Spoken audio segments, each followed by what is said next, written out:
big-time free agent moments is ahead of the NBA free agency coming up on Saturday at midnight. All right, Gil Goodrich was a member of some of the great Lakers teams, but in the 76, he signed with the Jazz.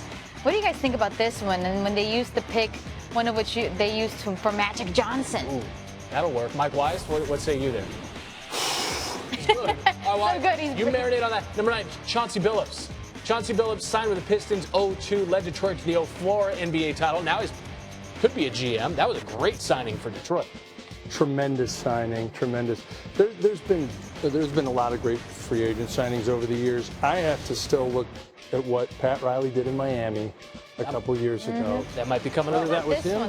What about this one? Steve Nash to the Mavericks. And great, tremendous. It turned their organization around. Tony went from about 29 wins to 62, I believe.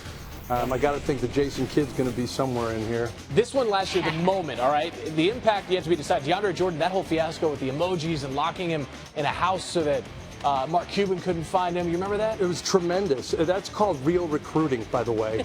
The only thing I don't like about DeAndre, he chips orange paint off the rim on his free throws. Talking about recruiting, what about this one when Ray Allen joins Miami? He with LeBron, Wade, and Bosh. There's Riley. Yes, but unfortunately, Ray Allen ruined his friendship for life with Kevin Garnett and Paul Pierce with that move. Yeah, and apparently, they act like he left them on a beach in an armored vehicle or something. Stop it already. Get over it, guys. Speaking of ruining friendships, Rick Barry led the NBA in scoring for the 67 Warriors. Second season in the NBA, then he goes leaving the NBA for the ABA, comes back to the NBA eventually. Warriors led him to a title in 75.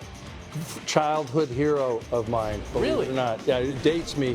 But I was born in Northern California, moved to Hawaii when I was 12. I loved Rick Barry and Cassie Russell growing up. Look at a Shaq. He was huge in Orlando, then he goes to the Lakers, 8 seasons in LA, won MVP, 3 Finals MVP alongside Kobe. The daddy, the diesel. Daddy. Who can forget about Shaq Fu? Shaq Fu, the Fu Schnickens, number 3. This was LeBron. Now, LeBron's on this list a couple of times. This is him going back to Cleveland. It sounds perfect now. At the time, it was still a shocker to me. Yeah, the funny thing is I had talk about freezing cold takes as we did out the air. Yeah. They could research how I wrote that LeBron was going back to Miami about the day before. I'll cop to it now, mea culpa.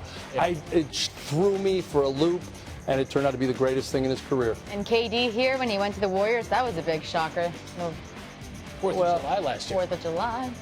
Yeah, Russell Westbrook still hasn't gotten over it. No. Speaking of ruining friendships. And then we got this at number 1, LeBron with Jim Gray. In this fall, I'm going to take my talents to South Beach and join the Miami Heat.